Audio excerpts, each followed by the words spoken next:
안녕하십니까. 오늘은 세 번째 강의로 세계 이주 중에서 아시아 태평양 지역의 이주에 대해서 살펴보도록 하겠습니다. 오늘 강의에서 우리가 좀 더 초점을 두고 살펴볼 이슈는 이 아시아 태평양 지역에서의 이주가 우리가 지난번에 살펴봤던 유럽, 북미, 그 오세아니아에서의 이주와 어떠한 점에서 차이가 있을까? 좀 더 이 아시아 태평양 지역의 두드러진 현상은 무엇일까를 살펴보는 것과 두 번째로는 서구에서는 이 대항해 시대로 이어서 그 식민주의 그리고 또 산업혁명으로 이어지는 그런 연결고리가 있었었는데 일본도 그 2차 세계대전 중에 우리 한국을 포함해서 중국을 침략을 하고 대만을 식민지로 만들고 또 동남아 많은 지역으로까지 이렇게 팽창했던 그러한 식민주의를 일으켰습니다.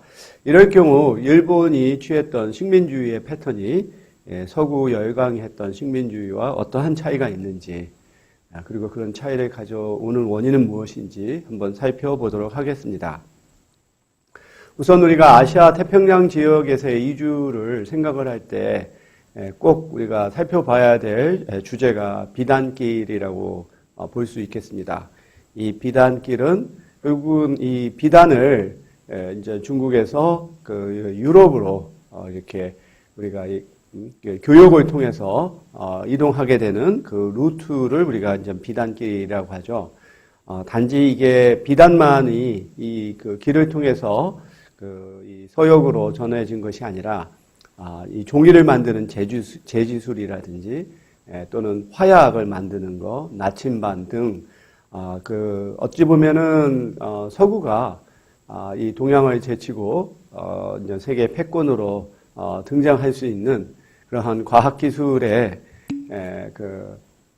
이제 기술들을 이제 전달한 것이 이제 비단길이라고 볼 수가 있겠습니다.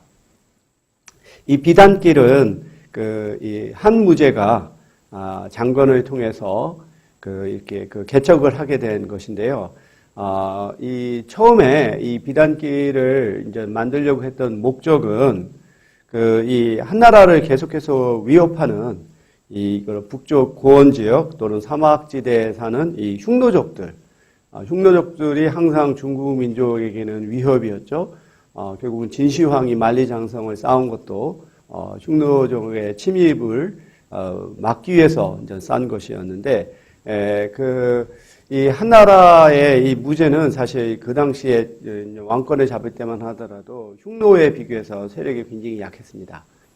그래서 이제 굴욕적인 그러한 이 협정도 맺고 자기의 딸도 이제 신부로 보내고 그러한 굴욕을 경험했지만 점차 이제 왕권을 이제 세우고 또 군사력을 기르면서 이제 흉노족을 이제 정벌을 하려는 그러한 야심을 갖게 되었죠. 그래서 중국에서 취했던 하나의 외교 정책 중에 하나가 EJ라고 하는 게 있죠. 오랑캐를 오랑캐로 이제 제압한다라고 하는 것인데, 그래서 이 흉노족과 사이가 안 좋은 그 월지국과 이 한나라가 동맹을 맺어서 이제 월지족이 이제 뒤에서 이제 흉노족을 공격하게 하는 그러한 계략을 세우려고 했습니다. 그래서 이 월지족은 이제 중앙아시아의 사마르칸트 지대에서 자리 잡았던 왕족인데, 월지족과 가기 위한 루트를 이제 개척하기 위해서 장관을 파견을 해서 이제 하려고 했었었죠. 그렇지만 월지족의 입장에서는 그거 부스럼을 낼 이유가 없으니까 그게 이제 협정이 현실화되지는 못했지만 이렇게 이제 한편으로는 이 한무제가 비단길을 또 확보를 해야만 더 많은 교역을 할 수가 있었고 그것을 위협하는 흉노족을 제압을 할 필요가 있었기 때문에 이렇게 동맹을 맺기 위한 루트를 개발하는 것이 비단길의 이제 형성이라고 우리가 볼 수가 있겠습니다. 이러한 비단길의 비단길을 통해서 교역됐던 물품 중에 가장 이제 비중이 높았던 것이 이제 중국의 비단이죠. 그래서 결국은 누에고치에서 뽑아낸 실을 만들어서 이제 아주 부드럽고 그 다음에 형형색색의 색깔을 낼 수 있는 이러한 이 비단은 그 유럽의 왕족이나 귀족들한테는 아주 호사스러운 하나의 상품이었고 이것을 교역하는 과정에서 그 이란계의 그 소구드인들이 이 대상무역을 통해서 이제 그들의 부를 축적을 하게 되죠. 이들은 그 이란계이고 또 그러니까 코카셔스족이죠. 인종적으로 우리 그 황인들과는 다른 신체적인 조건을 갖고 있어요. 우선은 체격도 크고 그다음에 코가 이렇게 그 매부리 코와 같이 이제 크고 튀어나와 있고 그다음에 머리가 곱슬머리이고 이러한 소구드 상인들이 이 중개 무역을 하면서 이들이 또 이제 중국에 또 정착을 합니다. 그래서 당시에 이렇게 비단길에 그러한 일종의 중국에서의 출발점이 이제 장안이라고 했죠. 예전에 장안. 지금이 이제 시안에 해당되는데, 이제 거기서부터 이제 결국은 이 사막을 건너서 중앙아시아를 거쳐서 중동을 거쳐서 유럽으로 가게 되는 것인데요. 이 소구드 상인들이 이제 바로 이 장안에 머물면서 이제 중국으로 이제 정착화하는 그러한 역사가 있습니다. 그래서 이 당나라 때에 우리가 이제 미술품들 또는 특히 이제 도자기가 이제 중국에서는 굉장히 또 발달을 했잖아요.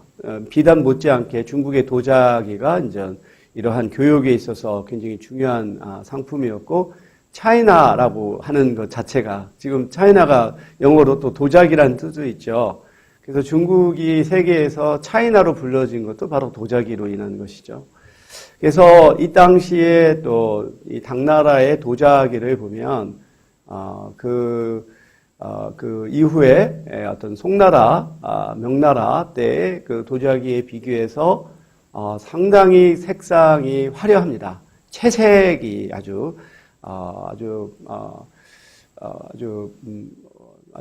선명하고 그 다음에 아주 대담한 그러면서 아주 우리가 말하면은 아주 컬러풀한 그러한 모습의 도자기를 이제 보이는데 우리가 이제 중국의 그러한 박물관을 가보면 이 당나라 때 만들어진 도자기에 보면 이 소구드인들의 모습을 한 도자기들이 있어요. 이 낙타를 탄 소구드인들의 모습, 낙타에서 잠을 잔다든지 길을 걸어간다든지 하는 그러니까 결국은 얼마만큼 중국 내에 소구드인들이 많이 살았고 그들이 중국인들과 얼마만큼 긴밀한 관계를 맺었는가를 보여주는 하나의 사례죠. 그리고 또 당나라의 멸망을 이끌었던 우리가 아는 당나라의 현종과 양귀비의 로맨스가 있잖아요. 결국은 그 당나라가 멸망하는데 아주 시발점을 제시했던 안록산의 난이 있어요. 근데 이 안록산의 안자가 바로 소구드인들의 성입니다. 그래서 이 안록산 자신이 이런 중개 무역을 통해서 막대한 부를 차지하고 나중에 장군이 됐는데 그가 이제 현종을 이렇게 공격을 해서 결국은 당나라가 멸망을 하게 되는데 또 중심적인 역할을 하는 과정에 또 소구드인들이 또 관여를 하게 되는 것이죠. 그래서 이 비단길이라고 하는 것은 하나의 루트만이 아니라 이것이 크게 보면 세 가지의 루트를 밟게 돼요. 위에서 보면 우리가 알다시피 중국에서 이렇게 떠나서 이제 중동을 거쳐서 또 이 지중해를 통해 가지고 종착점이 이제 이태리잖아요. 그리고 지난 시간에 제가 베니스 공국 얘기를 했죠. 이제 베네치아가 이태리아의 동쪽에 있는 곳이잖아요. 그러니까 아무래도 중동하고 가깝죠. 그래서 이 베니스 공국이 이러한 중개 무역을 통해서 막대한 부를 이제 축적을 하게 됩니다. 그래서 이것이 이제 육지로만 가는 것이 있는 것만이 아니라 바다로까지도 이렇게 연결되어 있는 이렇게 비단길이 여러 루트를 통해서 동양과 서양이 이렇게 연결되는 것이고요. 지금 중국은 일대일로라고 하는 정책을 펼치죠. 그러니까 원 루트, 원 로드. 그래서 이렇게 비단길을 통해서 그 중국이 이제 세계와 연결이 되고 세계의 하나의 패권 국가로 성장했던 것을 이제 되살려서 현대에 와서 다시 중국이 또 한 번 세계 중심 국가로 떠오르자라고 하는 국가 전략이 바로 예이떼1로죠. 그런 것이 이제 역사를 우리가 반복하면서 나타나는 것이다라고 하는 걸 느낄 수가 있습니다. 이제 이것은 특히 이제 한나라 때에는 또 로마하고도 또 이렇게 또 제휴를 맺으려고 했어요. 그래서 실제로 이제 이 당시에 세계 역사라고 하는 게 이제 중국, 그 다음에 유럽에서는 로마가 이제 패권 국가였지만 지리적인 거리도 있었고 또 어떤 교통의 발달이 그렇게 이루어지지 않았기 때문에 어떠한 실질적인 의미의 어떤 교류라고 하는 것은 없었습니다. 하지만 이 양 국가가 서로의 존재에 대해서는 알고 있었어요. 그래서 중국에서도 로마가 상당히 강력하고 문화가 발달한 나라라고 하는 것을 알고 있었고, 그래서 이제 또한 이게 이제 원거리 외교잖아요. 항상 보면은 국경을 접하고 있는 나라 사이에는 전쟁이 있고 갈등이 있죠. 지금 인도와 파키스탄이 그런 사례가 되잖아요. 하지만 좀 더 멀리 떨어져 있는 나라하고는 사이가 좋죠. 서로 간에 이렇게 어떤 외교적인 그 협력 관계를 맺어두면 나중에 어떤 갈등이 발생했을 때 하나의 우군을 찾을 수 있다는. 그래서 그 한나라도 바로 이렇게 로마와 이렇게 어떠한 이 교류를 하려고 이 가명이라고 하는 신하를 이제 파견을 합니다. 그래서 이제 가명이 우리가 이 지도에서 보면은 이게 자세히 나오진 않지만 한나라 시기를 떠나서 티벳 사막을 넘어서 그 다음에 쿠션 왕조, 지금의 이제 우리가 이라크 지역의 쿠션 왕조를 넘어서 그 다음에 파르티안 제국까지 가서 거의 이제 중동 지역에 조금만 가면은 바로 이제 지중해에 도달해서 로마로까지 갈 수 있었는데, 결국은 이제 이 메소포타미아, 지금의 이제 중동 지역에서 머물고 말았어요. 이제 사실 생각을 해보세요. 지금도 거기까지 가는 것이 힘든데 무슨 교통이 있겠습니까? 결국 걸어서 고원 사막을 넘어가지고 중동의 사막을 가서 지중해까지 간다라고 하는 것은 정말 초인적인 여행이 아니었을까 싶은데, 결국은 막바지에서 머물고 돌아오게 됐습니다. 하지만 전 자기가 이렇게 여행을 하면서 전 자기가 듣고 본 그런 것들을 이제 기록으로 남기게 되었죠. 그래서 이제 한나라와 고대 로마의 교류가 실질적으로 이루어지지 못했던, 만약에 이 감추가 로마에까지 도달해서 서로의 존재를 알게 되고 어떠한 실질적인 관계가 맺어졌다면 전 세계 역사는 아마 달라졌을 수도 있을 거라고 보죠. 그리고 또한 이런 비단길 이후에 이제 아주 대규모의 대항해 시대가 명나라 때 이루어집니다. 명나라의 이제 영락제가 자기가 이제 왕이 되고 나서 그의 신하인 정화를 이 동남아시아뿐만 아니라 중동, 인도, 중동, 아프리카에까지 이르는 이 대항해를 하게 돼요. 이것이 이제 15세기 초죠. 근데 우리가 서양에서의 대항해 시대가 15세기 중반이거든요. 그러니까 오히려 유럽의 대항해 시대보다 정화의 대원정이 70년이나 앞선 그런 것이라고 볼 수가 있고, 그 다음에 이 대원정의 규모가 서구의 대항해와 비교할 수 없을 만큼의 대규모였다는 거예요. 이 함선이 62척이고 승무원이 27,800명이 이렇게 탑승을 해서 동남아시아, 인도, 아라비아, 아프리카까지 이렇게 항해를 하게 되고, 그리고서 이제 거기에 같이 갔던 중국인들이 이제 정착하게 되는 계기를 마련하게 되죠. 그러면 왜 명나라 때 이와 같은 그 대원정을 했을까? 그것을 이제 살펴보면 이 영락제가 이 왕권을 잡는 것이 순탄하지가 않았어요. 그래서 결국은 그 왕자들 간의 어떤 난을 통해서 아주 정말 어렵게 왕권을 잡게 됐고, 그를 도와서 이렇게 왕의 자리에 오르게 한 것이 바로 정화죠. 그래서 이 정화 자신은 그 일종의 무슬림인입니다.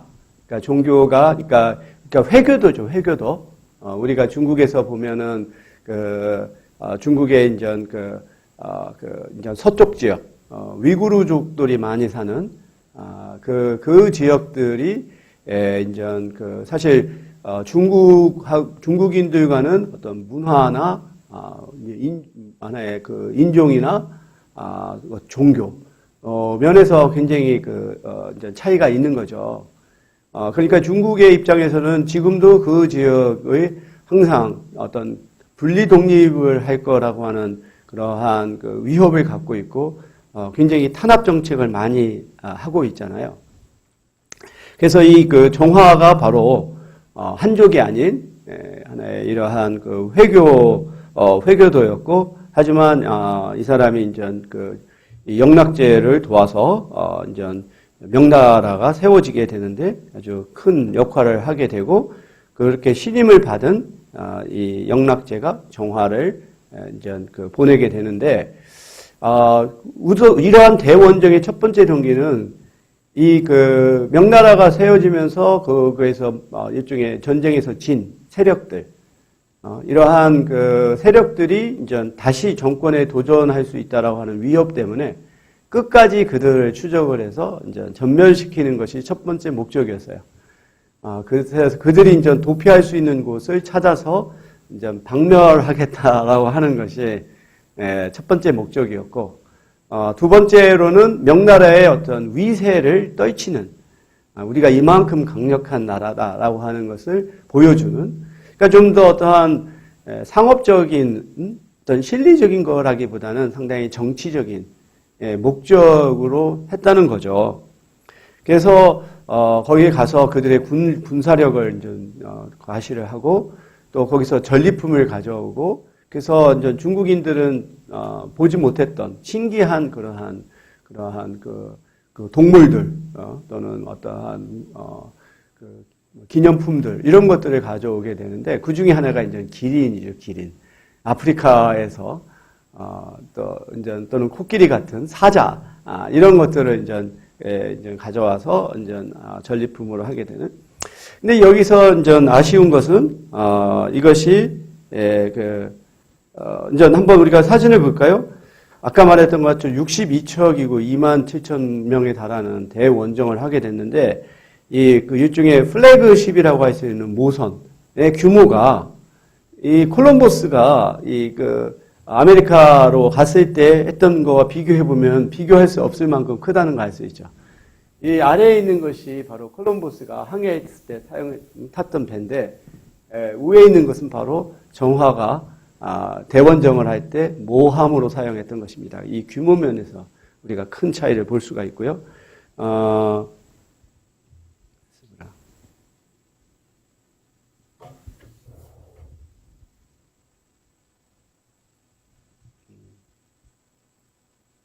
왜 자꾸 표시가 나지? 이렇게. 이 정화가 갔던 루트를 볼 수가 있어요. 난징에서 출발을 해서, 이렇게, 후조를 거쳐서,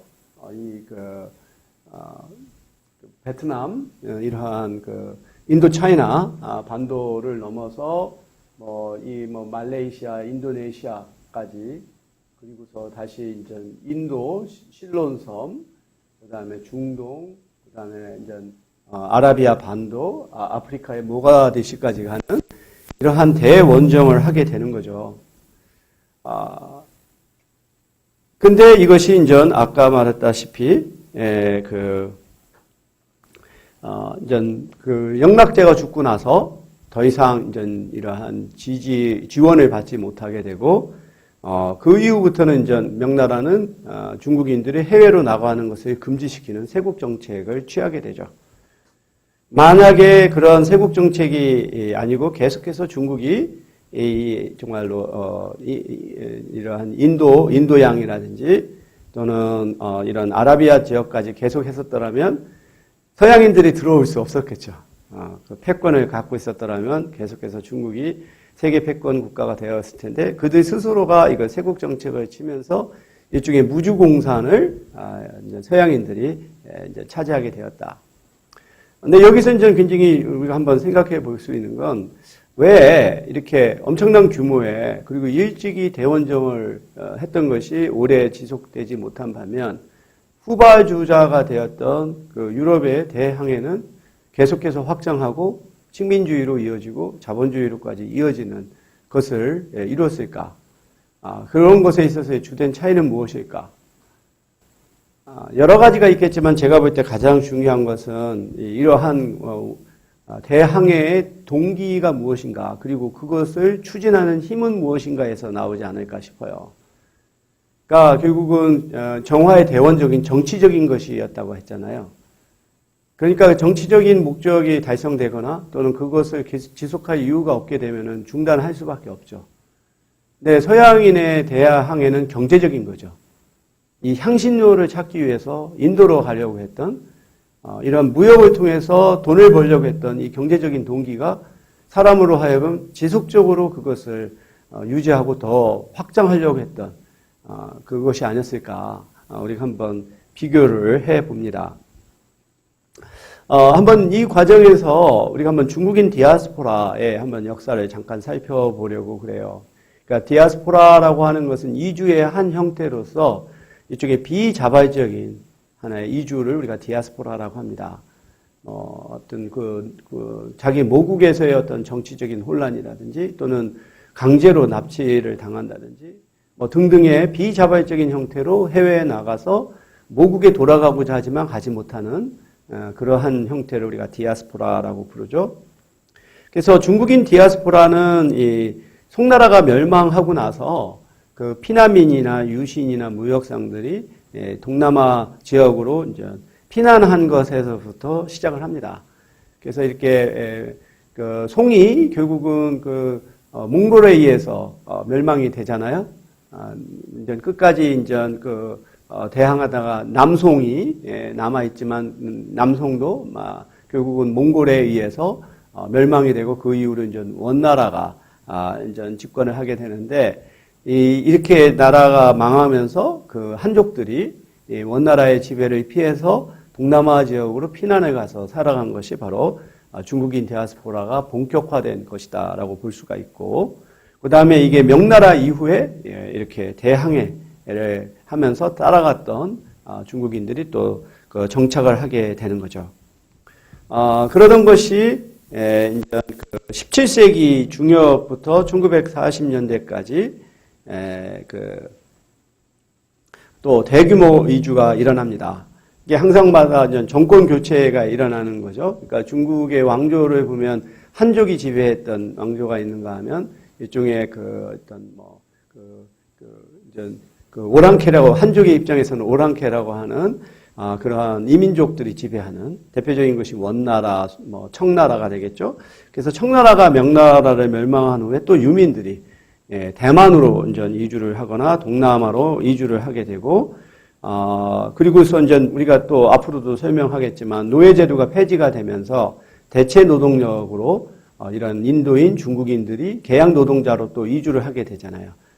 그러면서 또 대규모의 화교들이 이제 세계로 퍼져나가게 되는 시기를 맞이하게 됩니다. 그러던 것이 이제 중국이 이제 일종의 중공에 의해서 이제 공산국가가 되면서부터는 이제 해외 이주가 상당히 이제 억제가 되는 이러한 시기를 맞이하고, 그러던 것이 또 우리가 지난번에 서구의 이주에도 살펴보았었지만 이제 미국에서 65년에 이민법이 개정이 되고 아시아 지역의 이민자들에 대한 차별이 철폐가 되고 또 호주, 뉴질랜드가 또 아시아인들에게 이민을 개방을 하면서 다시 또 이제 이민이 일어나는 이러한 우리가 변화를 볼 수가 있습니다. 이제 이러한 과정에서 이제 우리가 이제 해외에서 거주하는 중국인을 화교라고 부르죠. 그래서 이제 화교라고 하는 것은 뭔가 좀 중국 국적을 갖고 있거나 중국에 대한 충성심을 갖고 있는 사람을 가리킬 때 화교라고 불러요. 그런데 우리도 이제 재외동포 또는 교민이라고 말했었잖아요. 그러니까 교민이라고 하는 말에 상당히 가까운 의미가 화교라고 볼 수 있어요.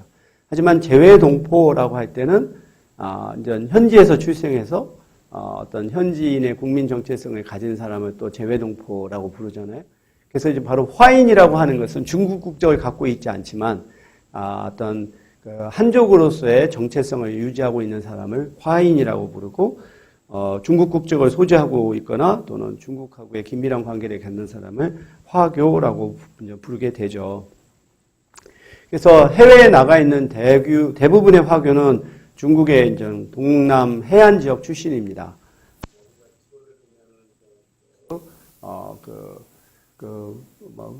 후지안 성에 있어서의 광조라든지 또는 홍콩, 광동 지역에서의 광주, 그렇게 해서 중국에서 이렇게 해안 지역에 있는 사람이 일단은 바다로 나가기가 쉬웠고, 그리고 또 밑으로 내려가게 되면은 곧바로 인도 차이나로 이렇게 갈 수가 있기 때문에 이제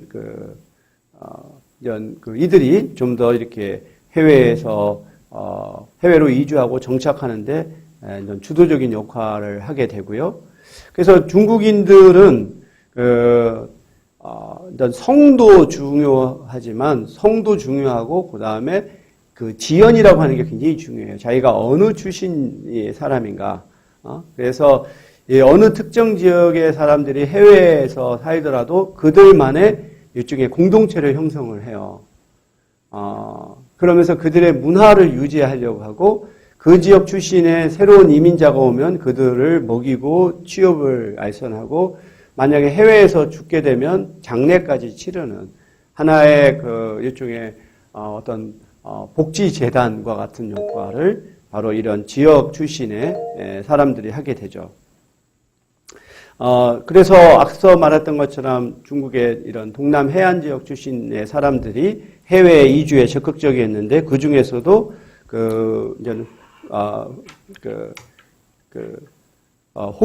호키엔 사람들이 여기에서 가장 주도적인 역할을 했습니다.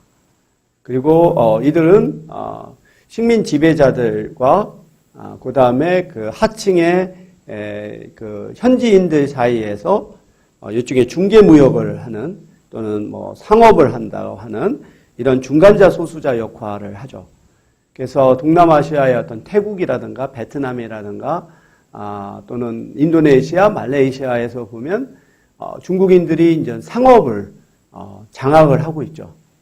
그래서 이들이 뛰어난 어떠한 상술과 또 그들 간에 있어서의 아주 끈끈한 그런 연대감, 이런 것들이 이러한 무역에 있어서 두각을 나타나게 되는데, 그러면서 그들의 어떤 보호를 이제 보장하기 위해서 이제 지배계층한테 이제 이런 보호금이라고 할까, 뇌물이라고 할까, 이런 것들을 상납하고 그러면서 안전을 보장받지만 어떠한 전쟁이 발생했다든지 국가에 재난이 발생하게 되면 민중들의 이제 분노가 이제 폭발하게 될 때 그것을 이제 자기 지배 계급한테 향하지 않게 하기 위해 화교들을 하나의 희생양으로 삼고, 그래서 그들이 이제 학살을 당하게 되는, 필리핀에서도 보면 인트라무랄이라고 하는 곳이 있어요. 거기가 필리핀을 이제 스페인이 점령을 하면서 인트라무랄이라고 하는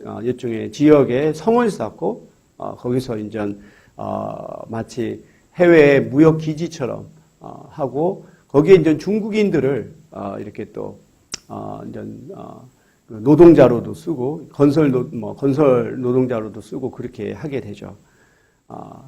거기서 이제 또 중국인들이 이제 이 스페인의 이 군에 의해서 대규모 또 학살이 일어나기도 하는, 하여튼간 그 화교가 상당히 어떻게 보면 경제적으로는 부유해도 정치적으로는 매우 불안한 그러한 중간자 소수자의 생활을 하게 되죠. 이러던 것이 이제 앞서 말했던 것처럼 노예제도가 폐지가 되고 또 이 해외의 어떤 광산이라든가 플란테이션 농장에서 대규모의 노동자들이 필요를 하게 될 때 중국인들이 이제 쿨리라고 하는 이름으로 계약 노동자도로 이제 해외로 나가게 되고 이들은 그 세계 전역으로 이제 확산이 돼요. 심지어 쿠바나 페루로도 나가고 그 중남미의 수리남으로도 나가고 또 19세기 후반에는 하와이 사탕수수 노동자로 나가고 또 그 이후에는 캘리포니아 또는 서부 지역의 어떤 광산 노동자 또는 대륙 횡단철도 노동자 등으로 이제 나가게 되는 그래서 지금 뭐 전 세계에 이제 화교가 이렇게 퍼지게 되는 하나의 중요한 역할이 바로 19세기의 노동이주라고 볼 수가 있습니다. 그래서 우리가 재외동포의 수를 한번 전 세계적으로 비교해 보면 그 가장 많은 수가 이제 이탈리아입니다. 이탈리아인들이 중국인들보다 더 숫자가 많죠.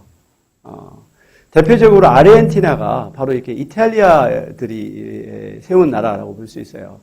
그 남미에 있는 국가들 대부분을 보면 뭐 인종적으로 볼 때 백인들은 소수고 이런 또 흑인이나 또 혼혈인들이 많은데 아르헨티나는 유일하게 백인들로만 만들어진 나라고 거기에 대표적인 이민자 집단이 이제 이탈리아인이라고 볼 수 있죠.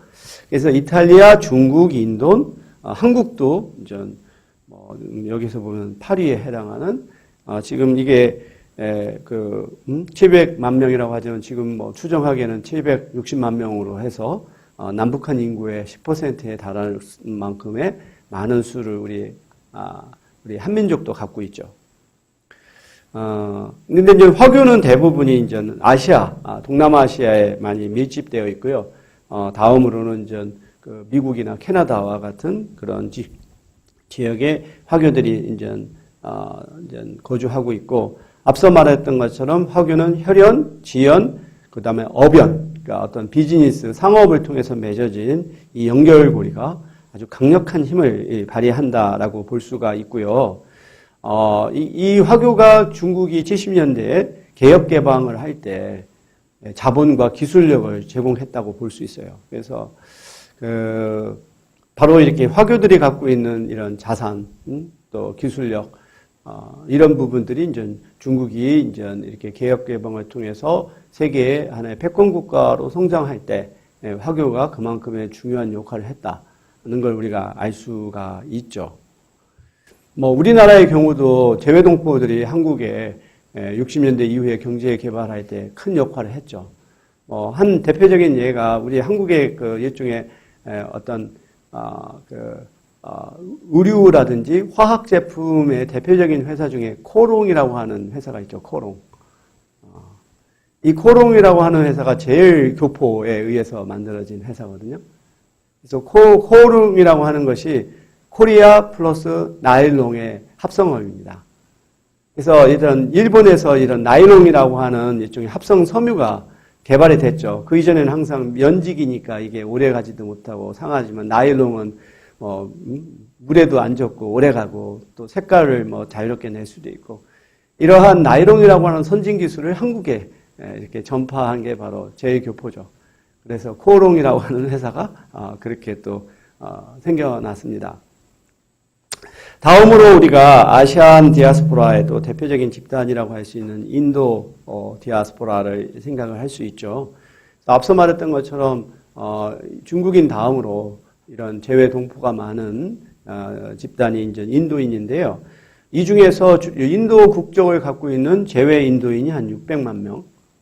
그 다음에 이제 현지에 이제 동화된 이러한 인도계 재외 동포가 2천만 명.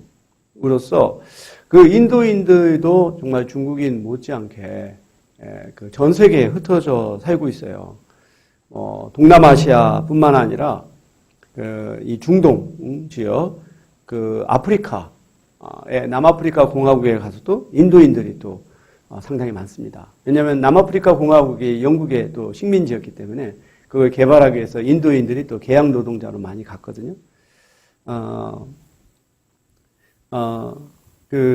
이런 식으로 또 인도인들도 전 세계에 이제 흩어지게 되는데, 우리가 인도 디아스포라를 얘기할 때 이걸 구 디아스포라와 신 디아스포라로 구분을 해요. 이들은 이주의 시기도 다를 뿐만 아니라 또 그들의 계층 배경도 다르고, 또 현지에서의 정착 과정도 상당한 차이를 보이죠. 그래서 그냥 구 디아스포라의 경우에서는 이렇게 불교의 승려들이 포교 목적으로 이렇게 동남아시아 쪽으로 가는 이런 것들을 통해서 루트가 형성이 되죠. 종교로서 불교가 갖고 있는 특징 중에 하나가 이것은 오랫동안 일종의 구전적인 성격의 종교였어요. 그래서 부처 자신이 어떤 절대로 어떤 자기의 모습을 따서 어떠한 우상을 섬기지 못하게 했고, 그리고 어떤 경전을 만들지를 않았어요. 그래서 초기 불교는 다 암송을 해서 그것이 다른 사람에게 전파가 되고, 또 부처 자신도 항상 그가 이제 이렇게 걸어 다니면서 사람들을 놓고 포교했던 그러한 성격을 갖게 됩니다. 그래서 사실 원래 초기 인도에서는 부처의 그러한 유언 때문에 아무런 부처를 닮은 상을 만들지를 않았어요. 근데 지금 보면 불상이 엄청 많죠. 그것은 알렉산더가 인도를 침략하고 지금의 우리가 간다라 지역에 이제 알렉산더의 그러한 기지가 만들어지면서 헬레니즘의 문화와 인도의 문화가 합쳐진 것이 간다라 문명이에요.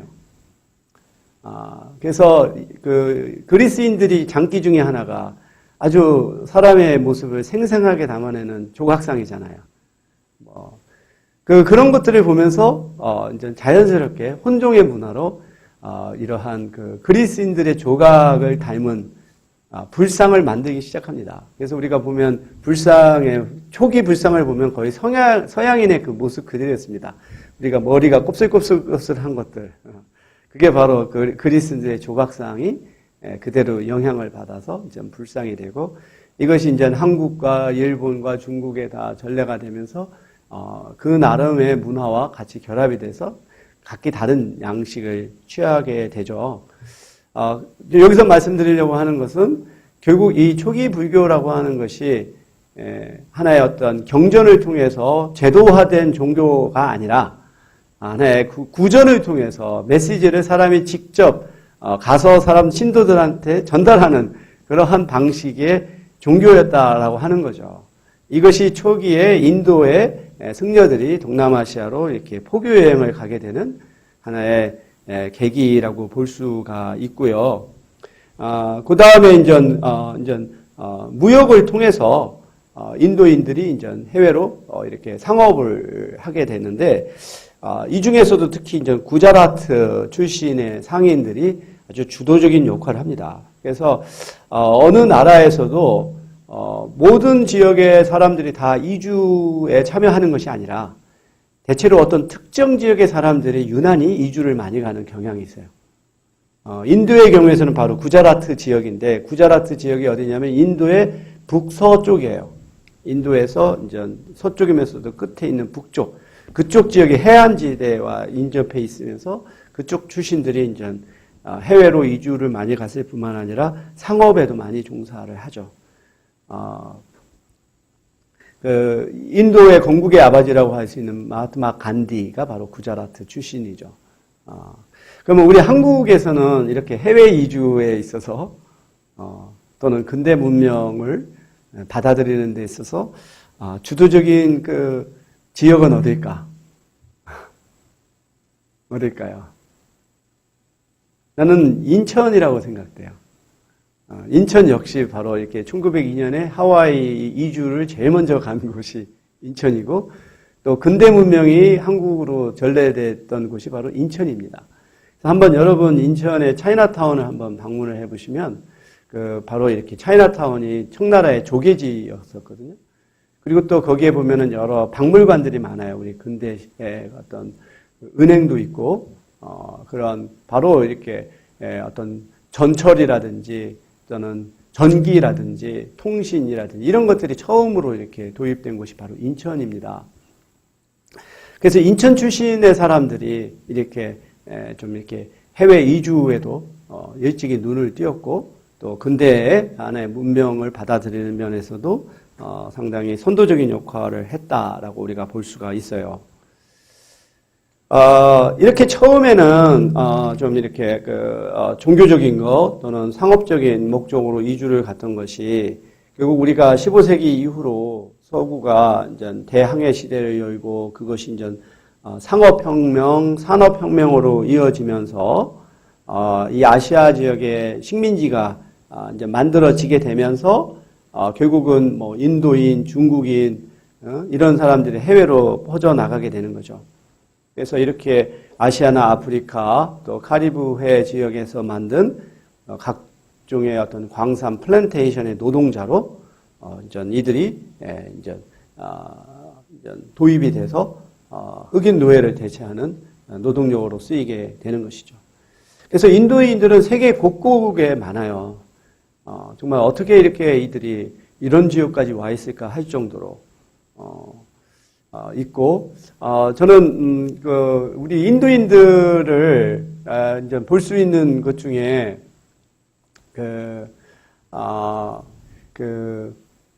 이 태평양 남태평양 지역에 피지 섬이 있어요. 이 피지에도 이제 인도인들이 이제 사탕수수 노동자로도 이제 오게 되는데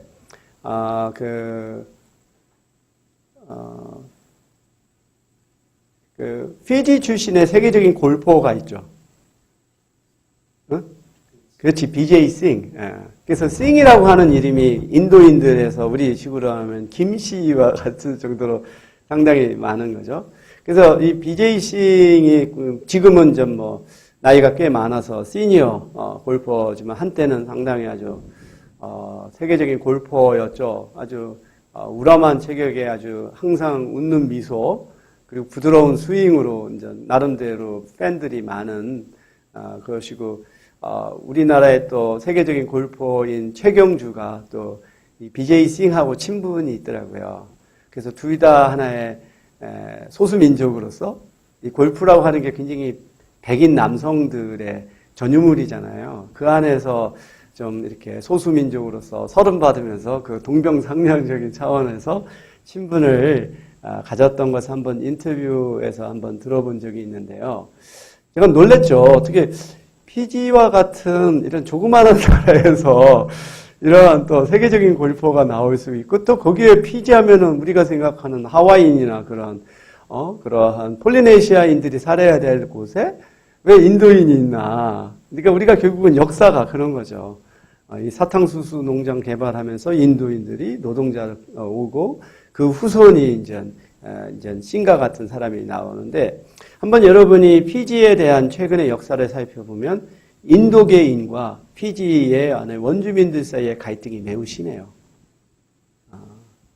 여기는 나라가 크지 않다 보니까 인도인들이 단순하게 중간자, 소수자의 위치에만 머물지 않고 상당한 영향력을 행사하고 있고 그러다 보니까 이제 원주민들의 입장에서는 상당히 부당하게 불평등한 대우를 받는다.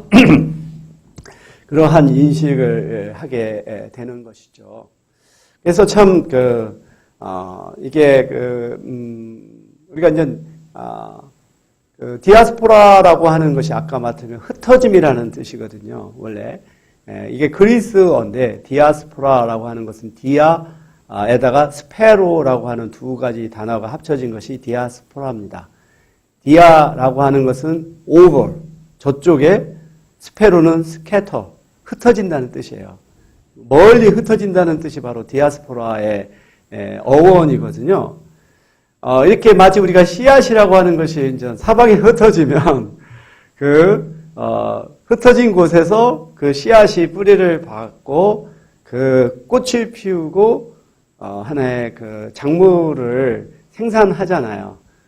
그러니까 디아스포라라고 하는 게 참 그런 뜻이 있어요. 그러니까 이제 그 한 곳에서 사방으로 흩어졌죠. 그리고 그것이 우리가 처음에 어떤 의도를 가지고 한 것도 아니고 어쩔 수 없이 비자발적으로 한 것이죠. 근데 우리 이 인류의 역사를 보면 의도하지 않은 결과들의 우연한 결합이 인류의 역사입니다. 그러니까 우리는 전혀 이렇게 뭐 해외에 나가서 살려고 가지 않았죠. 비의도적인 결과들이지만 그것이 나중에는 엄청난 하나의 축복 또는 선물로 이렇게 다가오게 되죠. 그래서 이 디아스포라에 갖는 하나의 의미도 우리가 그렇게 볼 수가 있겠습니다. 이러던 것이 이제 1945년 이제 2차 세계대전을 이제 맞이하고 이제 서구 사회가 다시 또 전후 복구를 하고 그러면서 또 우리가 지난번에 또 살펴보았다시피 이런 그 노동력 부족 문제가 발생하잖아요. 그래서 2차 세계대전 이후로 전후 복구 과정에서 서구 사회에서의 어떤 경제 발전, 생활 수준의 향상, 이것은 내국인들이 힘든 일을 꺼려하는 현상을 낳게 되고 이것은 이제 외국에서 이런 계약 노동자들을 받아들이게 되는 이런 것을 계기로 해서 또 한 번 인도인들이 해외로 나가게 되는데 이때 신 디아스포라는 구 디아스포라하고는 상당히 다른 양상을 띄어요. 그러니까 구 디아스포라가 되게 쿨리와 같이 하층 노동자로 아주 좀 출신 배경도 그렇고 현지에서 그들이 일하는 것도 밑바닥에 그런 육체 노동에 종사를 했었죠. 하지만 이 2차 세계대전 이후로 그리고 1960년대, 70년대 이후로 이 서구 사회에서 이민을 받아들일 때는 앞서 말했던 것처럼 의료 전문 인력들 또는 IT 전문가들 이런 사람들을 이제 선호하게 돼요. 그런 면에서 인도는 굉장히 IT의 강국이잖아요. 인도에서는 가장 어떻게 보면 똑똑한 사람들이 이 공과대학을 가죠. 우리나라에서는 의과대학을 가는데, 인도에서는 거기에도 MIT가 있죠. 미국의 매사추세츠에 있는 MIT를 따라서, 인도의 대표적인 도시가 어디죠? 몬바스인가? 문바이. 바로 이런 식으로, 인도에서도 이제, 세계적인 이런 공과대학이 있고, 거기서 이제, 뛰어난 기술력을 가진 사람들이 해외로 이주를 하게 되고, 이제 그들이 이제 예를 들어서 미국의 실리콘밸리에서 아주 주도적인 역할을 합니다. 그래서, 미국 실리콘밸리의 창업 기업의 10개 중에 4개가, 인도계 소유라고 하고요. 엔지니어 인력의 3분의 1이 인도인이라고 합니다. 이 정도로 뛰어나고 그러면서 이들이 다시 인도의 분바이라든지 그런 곳에 또 이러한 IT 회사를 또 창업을 해요. 그래서 인도와 미국 간의 이러한 IT 기술 인력 간의 네트워크가 형성이 되는. 그래서 인도가 또 인도인들이 갖는 강점이 영어 구사력이잖아요. 이들이 영국의 식민지였고 지금도 인도에서의 어떤 고등교육기관에서는 영어를 사용을 합니다. 그렇기 때문에 다른 아시아인들은 사실 영어 구사력이 떨어지기 때문에 사실 전문직에 종사하는데 어려움이 많죠. 그때 인도인들은 영어를 할 수 있죠. 근데 인도인들의 영어 발음은 참 알아듣기 어렵거든요. 그래서 우리는 정말 인도인들이 발음하는 것을 보면 굉장히 알아듣기 어려운데 서양인들은 오히려 그걸 우리 한국 사람들이 영어하는 것보다 더 잘 이해를 하는 것 같아요. 결국 이렇게 인도인들의 고학력, 전문 기술, 영어 구사력 이런 것들이 인도 신 디아스포라들이 이제 그 상당히 높은 사회 경제적 지위를 차지하게 됩니다. 그래서 지난번에도 한번 제가 영국에서 이민자들 가운데 인도인들이 오히려 백인보다 높은 교육 수준과 소득을 보인다고 했던 것처럼 미국과 캐나다에서도 마찬가지예요. 유대인 다음으로 가장 높은 사회 경제적 지위를 갖고 있는 게 인도인들입니다. 그리고 이들이 이제 이렇게 해외에서 성취한 이러한 그 자산, 기술력을 본국하고 또 연계를 해서 인도가 또 이렇게 세계적인 또 그 경제 대국으로 성장하는데 인도인 디아스포라가 굉장히 주도적인 역할을 하고 있다라고 우리가 볼 수가 있습니다.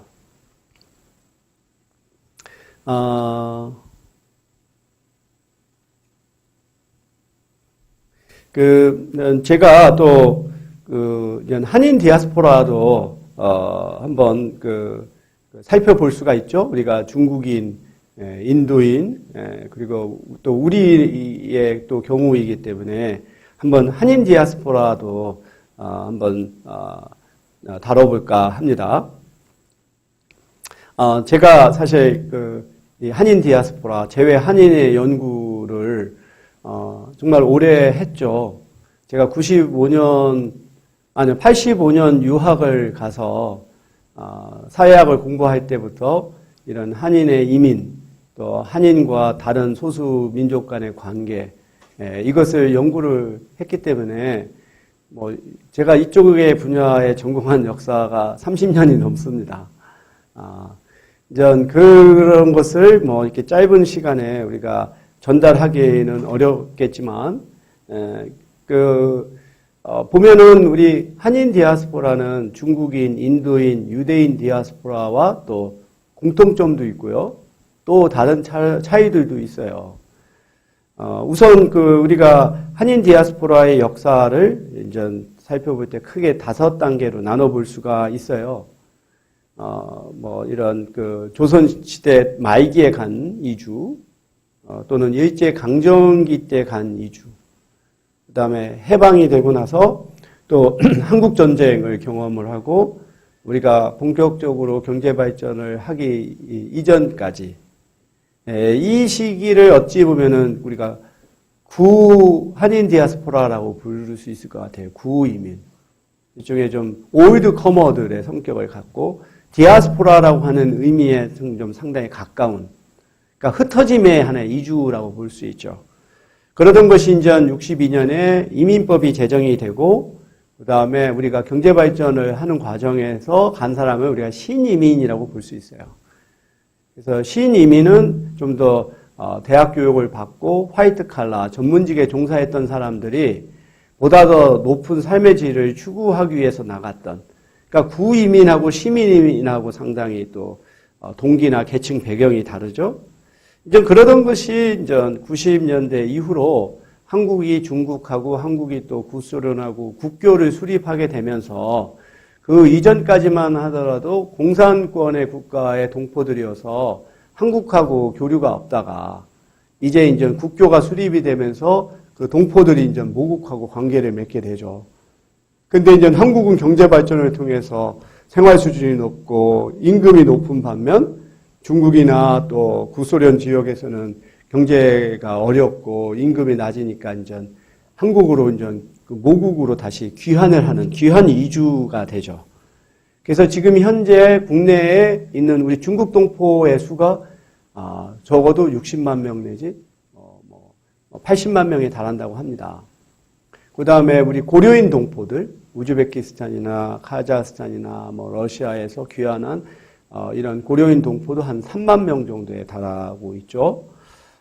그래서 사실 오히려 선진국 출신의 동포들은 그다지 많지가 않거나 우리하고 관계 맺는 게 별로 없는 반면 이렇게 이제 공산권 출신의 개발도상국의 동포들이 우리 모국으로 와서 일자리도 구하고 또 교육도 받고 이제 그렇게 하죠. 그런데 이제 그러면 우리 한국인들은 이렇게 모국으로 다시 귀환한 우리 그 동포들에 대한 인식이 어떤가? 우리가 일상적으로 조선족이라고 부르는 중국 동포들에 대한 우리 한국인들의 인식은 어떻고 그들에 대한 대우는 어떨까? 그래서 모국이라고 찾아왔는데 오히려 이렇게 멸시를 당하고 또 편견을 당하는 동포의 입장에서 모국이라고 하는 존재는 무엇인가? 라고 하는 것들을 한번 우리 그들의 관점에서 한번 생각해 보았으면 좋겠습니다. 그래서 좀 간략하게 설명드리자면 이렇게 이제 우리가 조선시대 말에 이제 농민이나 노동자들이 중국이나 러시아, 하와이로 이렇게 흩어져가는 이런 경제 이민의 상황이었고, 그래서 우리가 중국인, 일본인 다음으로 또 하와이의 사탕수수 노동자로 이렇게 일을 하게 되죠. 그래서 그런 이름이 아니라 이 번호표를 가지고 불려지는, 그래서 우리가 부자유 계약 노동자라고 불렀잖아요. 형식적으로는 계약 노동자지만 실질적으로는 이렇게 강제적으로 아주 열악한 노동 환경에서 일을 할 수밖에 없었던 상황이라고 볼 수 있습니다. 그래서 초기에 이 하와이로 갔던 우리 한인 노동자들은 젊은 남성들이었어요. 독신 남성들. 그러다 보니까 젊은 남성들이 이제 일하고 주말이면은 서로 술 먹고 노름하고 싸우고, 그러니까 농장주 입장에서는 아주 골칫덩어리예요. 어떻게 하면 이들을 더 성실한 노동자로 만들까? 국리를 한 끝에 생각한 게 이들을 결혼을 시켜서 가족을 형성하면 성실한 가장이 될 거다. 그런 생각을 가지고 신부를 이제 데려오죠. 근데 이제 갈 수는 없으니까 서로 사진을 교환을 해서 맺어지는 게 바로 사진 신부 제도입니다. 근데 사실 이거는 우리나라가 처음으로 만든 건 아니에요. 일본인들이 이미 이제 하와이에도 많은 수의 일본인 노동자들이 왔는데 그들 역시 독신 남성들이었고, 그들이 똑같은 문제에 있다 보니까 백인 농장주들이 그들을 성실한 노동자를 만들기 위해서 가족을 형성케 하고 방법을 사진을 교환하는 방식을 이제 이 사진 신부라고 하죠. 픽처 브라이드. 그래서 이렇게 우리 한인들도 서로 사진을 교환하면서 이제 생면부지의 남편을 찾아 우리 한인 여성들이 옵니다. 근데 이 여성들은 남성들에 비해서 훨씬 교육 수준이 높았어요. 그리고 이들 가운데서는 기독교인들도 많았고, 그러니까 신문명에 이미 노출이 됐고 뭔가 조선의 억압적인 그런 것을 벗어나서 자기의 개발을 하고자 하는 이 목표를 갖고 있는 여성들이 많았습니다. 그들이 어떻게 보면 엄청난 모험을 하는 거죠. 그래서 와서 정말로 정말 아무런 미래가 없는 남편을 교육을 시키고, 그래서 노동자의 신분으로서는 가난에서 벗어날 수 없다는 판단으로 도시로 이주해서 도시 노동자가 되거나 자영업을 하거나 하는 방식으로 이제 전환을 해요. 그러면서 가족을 형성하고 자녀를 교육하고, 그래서 자녀들이 고등교육을 받으면서 이제 전문직으로 진출하는.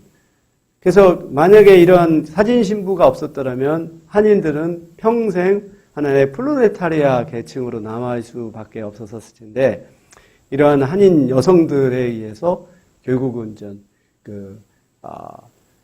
일종의 일시 체류자가 아닌 정착민의 신분으로 이제 전환이 되게 되고, 그래서 이들의 후손 중에 이제 하와이의 이제 검사라든지 또는 어떤 중요한 포지션에 오른 사람들이 많죠.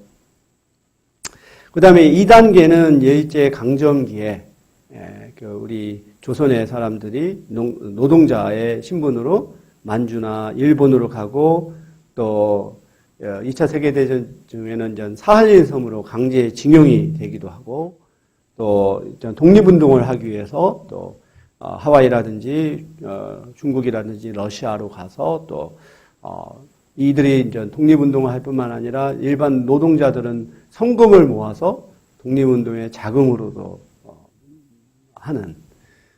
지금 우리 또 블라디보스토크가 우리 한국과 가까워서 또 우리 많은 젊은이들이 블라디보스토크에 가잖아요. 거기에 보면 최재형이라고 하는 또 독립운동가가 있습니다. 이분이 바로 이렇게 사업을 통해서 번 돈을 독립운동을 지원하고 안중근이 이토 히로부미를 암살할 때 그 자금과 권총을 다 지원한 사람이 바로 최재형이죠. 그래서 한번 블라디보스톡을 방문할 때 그런 최재형 박물관도 한번 가보는 것도 뜻깊은 여행이 될 거라고 생각을 해요. 그다음에 3단계는 우리가 해방을 맞이하고 그다음에 한국 전쟁을 겪으면서 이런 전쟁 고아들이 많이 발생합니다. 그리고 또 미군과 결혼했던 여성들, 그들 사이에서 출생한 후녀라들, 이들이 한국 사회에서는 도저히 어떤 인종차별로 인해서 또 사회적인 편견으로 인해서 살기 어렵게 될 때 이제 미국에서 이제 전쟁 고아를 받아들이는 그러한 법이 만들어지고 홀트 아동복지라고 하는 기관이 그때도 만들어지죠. 그래서 이게 해외 입양을 우리가 사실 근대적인 해외 입양을 한국이 시작을 해요. 지금 전 세계에 우리 해외 입양인의 수가 한 20만 명에 달합니다. 그러니까 전체 해외에 있는 입양인의 수가 한 60만 명 정도인데, 그게 한 3분의 1 정도가 우리 한인들이 할 만큼 해외 입양국 1위였었죠. 어떻게 보면 불명예스러운 것이었고, 하여튼간 그러한 것들이 바로 근대적인 이민을 하게 되는 단계에서 이제 일어나게 되죠. 여러분들 아마 이런 역사를 잘 모를 거예요. 우리가 보통 이민하면 되게 60년대, 70년대에 갔던 것을 생각하지만, 이민이라고 하는 것은 어떻게 보면 비유를 들자면 여러 개의 이 날줄로 이어진 밧줄이라고 생각하면 좋아요. 우리가 밧줄이라고 하는 게 통으로 된 게 아니잖아요. 여러 개의 줄들이 서로 꼬아져서 이어진 것이 밧줄인 것처럼 이주라고 하는 것은 항상 연속성이 있습니다. 그래서 본격적인 근대적 이민이 가기 이전에 바로 이런 전쟁고와 외국인과 결혼한 한인 여성, 혼혈아, 또 유학생들이 가게 되고 그들이 일종의 토대를 마련해요. 특히 미군하고 결혼한 한인 여성들이 일종의 60년대 이후로 한국인들이 본격적으로 이민을 오게 될 수 있는 토대를 마련합니다. 그들이 이제 형제 자매나 부모를 초청하게 되는 가족 초청 이민을 할 수 있는 하나의 토대를 마련하는 사람들이 바로 우리는 한인 여성들이죠. 그런 만큼 중요한 역할을 했음에도 불구하고 이제 한인 사회에서 이제 그들을 받아들이지 않았던 그런 경험이 있습니다. 그 다음에 62년에 우리나라가 경제발전을 하면서 이민이라고 하는 것을 하나의 경제발전의 전략으로 사용을 하게 돼요. 그래서 처음으로 집단 이민을 하게 됩니다. 그래서 특히 이제 중남미 지역 국가에 집단 농장을 개발하기 위해서 한인들을 파견하는 이게 최초의 집단 이민이거든요. 그래서 브라질로 1963년에 이렇게 농업 이민자들이 가죠. 근데 말은 농업 이민자들이지 아무도 농업에 대한 경험이나 기술이 없던 사람들이에요. 이 당시에 뭔가 일자리도 없고 또 이들 중에는 상당수가 또 북한에서 한국전쟁을 피해서 내려온 월남인들이 많아요. 그래서 이러한 실향민 또는 월남인들은 굉장히 전쟁에 대한 두려움을 많이 갖고 있어요. 그렇기 때문에 한국이라고 하는 사회에 정착하는 것에 대한 불안감이 있죠. 그래서 이렇게 근대적 이민이 시작됐을 때 제일 선도적으로 나섰던 사람들이 바로 북한에서 피난해왔던 이런 실향민들이 많습니다. 그래서 이들이 이제 농장으로 가지만 결과적으로는 농장 개발에 실패하고 도시로 가서 이제 도시에서 자영업을 하게 되죠. 또 한편에서는 우리가 또 계약 이주 노동을 정부가 나서서 해요. 서독에 이런 광부나 간호사들을 파견하게 되는, 그래서 그들이 보내는 송금을 가지고 우리가 또 경제 발전에 활용하는 이러한 차원에서 이민이 전개가 되죠. 이것이 이제 콜로니아의 농장, 우리 한국인 농장의 모습이고요. 그 다음에 파라과이에서 한인들이 이제 이렇게 물건 같은 것들, 가사용품들을 꾸러미에 메고 지방을 다니면서 파게 되는 이 밴데라고 하는 이것을 통해서 자본을 축적을 하고 그것을 이제 봉제업으로 진출하게 되는 또 계기가 됩니다. 그리고 지난 시간에도 잠깐 보여드렸지만 서독으로 파견되는 한인 광부와 간호 인력들, 이런 것들이 한국의 경제 발전과 이주라고 하는 것이 얼마만큼 긴밀하게 연계되어 있는가를 보여주는 하나의 모습들입니다. 그러다 본 것이 이제 이 60년대 중반에 이민법이 되면서 또 인도인들과 마찬가지로 이런 고학력 전문직에 종사하는 사람들이 또 서구권으로 이주하게 되는 이 계기를 마련하게 되고, 이들이 이전 한국에서 고등교육을 받고 전문직이었었지만 언어의 문제, 이민자의 불리한 신분, 이런 걸 통해서 결국은 자영업에 종사하게 되고, 그래서 이들이 이제 자영업에서 성공을 하게 되죠. 지금 로스앤젤레스의 코리아타운은 70년대만 하더라도 이 정도 수준이었죠. 근데 지금은 아주 그냥 국제 무역 금융의 중심지잖아요. 그래서 한국이 이제 경제적으로 성장하고 미국하고의 관계를 맺는 일종의 교두보가 바로 LA의 코리아타운이죠. 이러한 우리가 변천사들을 보고 5단계는 앞서 말했던 것처럼 이렇게 귀환 이민이다. 19세기에 해외로 흩어졌던 동포들이 21세기에 다시 또 모국으로 돌아오는 이러한 귀한 이민의 디아스포라라고 하는 거예요. 그래서 저는 우리 한인 디아스포라는 뭐 다른 민족의 디아스포라와 마찬가지지만 이게 과거형의 현상이 아니라 현재 진행형이다라고 봐요. 앞으로 또 어떠한 역사적인 또는 정치적인 변화 또 사건으로 인해서 또 한인 디아스포라가 어떻게 전개가 될지 우리가 예측할 수 없는 정말로 현재 진행형의 상황이다라고 우리가 볼 수가 있겠죠. 그래서 한번 제가 정리를 한번 해볼까 합니다. 우리가 전체 아시아의 이주, 그 중에서도 중국인, 인도인, 코리안, 한인의 디아스포라를 살펴보았는데, 이러면서 아시아 태평양 지역에서의 이주에서 나타나는 두드러진 경향, 첫 번째가 이주 규모가 증가한다는 거죠. 그리고 이 추세는 앞으로도 계속해서 늘어나는 양상인 거예요. 그러니까 경제의 발전은요, 단순하게 자국의 어떤 노동력 부족으로 인해서 외국에서 이주를 받아들이는 현상뿐만 아니라 경제 성장은 또 한편에는 자국인들로 하여금 외국으로 나가게 되는 또 계기를 마련해요. 경제 성장을 하게 되면 사람들 중에서도 특히 이제 고학력자, 또 중산층에 속하는 사람들은 어떠한 신분 상승에 대한 열망을 갖게 되는데 예전에는 갖지 못했던 열망을 갖게 돼요. 근데 이러한 심리적인 열망은 실질적인 하나의 기회의 성장보다 항상 더 빠르게, 더 강하게 나타나요. 그럴 경우에 세계 사람들은 자국 내에서 그 열망을 채우지 못하니까 해외로 나가게 되는 거죠. 이런 식으로 어느 한 나라가 산업화가 되고 경제 발전을 하게 되면 밖으로 나가는 것뿐만 아니라 안으로 들어오는 이주가 늘어나게 되는 거죠. 그래서 지금은 또한 교통통신의 발달로 인해서 또 어떤 국제 간의 어떤 경제적인 서로 상호 의존성이 커지기 때문에 이주는 규모가 커질 수밖에 없다는 거죠. 두 번째로는 이주의 패턴이 더욱더 복잡해졌다. 우리가 아까 구 디아스포라의 경우는 대개 하층 계급의 노동 이주가 대부분이었잖아요.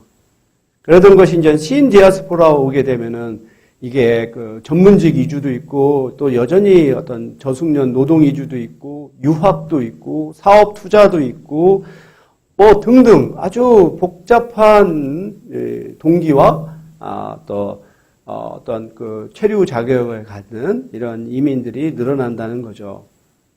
그리고 이런 교통통신의 발달과 또 이민산업의 발달로 인해 가지고 국제 이주의 문턱이 낮아지게 돼요. 그래서 처음에는 이게 위험하다 보니까 남성들, 젊은 층의 사람들이 가졌던 것이 이제는 안전해지게 되다 보니까 청소년층, 노인층, 여성, 이런 계층들의 사람들이 또 참여하게 되었다는 거죠. 또 네 번째 현상은 이주의 여성화의 현상이 드러난다는 거예요. 이 부분도 다음에 다시 좀 살펴보겠지만 혹시드라고 하는 학자가 바로 글로벌 케어 체인이라고 하는 그런 개념을 만들게 돼요. 그러니까 선진국에서 경제 발전을 하게 되면 여성들이 어떤 노동 참여가 늘어납니다. 그러면은 여성이 노동에 참여하게 되면은 가사 노동이나 육아 또는 나이 든 부모의 어떤 간병과 같은 일종의 돌봄 노동에 대한 수요가 커지죠. 과거에 여성이 일을 안 할 때는 그걸 전담했지만 이제 여성들이 더 높은 임금과 자기 개발을 위해서 일을 하게 되면서 하지 못하게 되는 돌봄 노동에 대한 수요를 외국에서 받아들이게 되는 거죠. 그래서 여성들이 바로 이런 돌봄 노동자로 이주를 하게 돼요. 그래서 보면은 우리가 간병인이라든지 또는 파출부라든지 중에 보면 우리 중국 동포들이 많은 것도 그런 거죠. 그러면은 어떤 현상이 나타나냐? 정작 자국에 있는 자기 자녀들은 다른 사람이 돌보는. 그걸 바로 그 글로벌 케어 체인이라고 하는 거예요. 그러니까 개발도상국의 여성이 선진국의 여성의 자녀를 돌보면서 정작 자기의 자녀는 자국에 있는 자기 부모가 됐던 또 다른 사람이 도는 이게 하나의 케어 체인이 글로벌하게 형성이 되는 현상이 나타난다는 것이고, 이 다섯 번째의 경우는 그 이민 송출국과 그 이민 수용국이 과거에는 이런 이주에 대해서 이민자의 처우에 대해서 방관적 자세를 가졌는데 이제는 보다 더 적극적으로 개입을 하는 거죠. 그래서 어떤 자국 내에 있는 이민자들의 권리를 보호한다든지 또는 외국에 있는 자국민의 어떤 안전이나 권리를 보호한다든지 하는 데 보다 더 적극적인 역할을 하고 있다.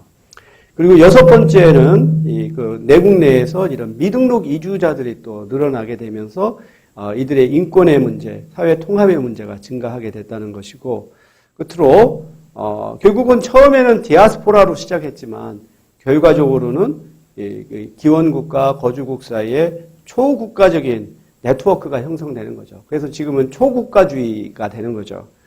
그러면서 그들이 이제 디아스포라 공동체가 형성이 되는데 중국인, 인도인, 우리 한인 디아스포라 역시 이제는 하나의 디아스포라로 떨어진 것이 아니라 모국과 긴밀한 관계를 맺으면서 모국의 경제 발전에도 기여할 뿐만 아니라 심지어 모국의 어떤 정치, 민주화에서도 굉장히 중요한 역할을 하죠. 필리핀에서 마르코스 독재에서 아퀴노가 이렇게 이제 대통령이 되는 것도 바로 해외에 있는 필리핀인들의 지지였었던 것이고, 과거 박정희 정부 때 김대중, 김영삼 후보를 지지했던 것도 바로 재외동포들이 역할이 큰 거죠. 이런 식으로 이제는 더 이상 디아스포라가 아닌 초국가적인 네트워크 공동체가 하나의 큰 힘을 발휘하고 있는 시대다라고 볼 수가 있겠습니다. 시간이 돼서 여기까지 수업을 하고 나머지 부분은 다음에 다루도록 하겠습니다.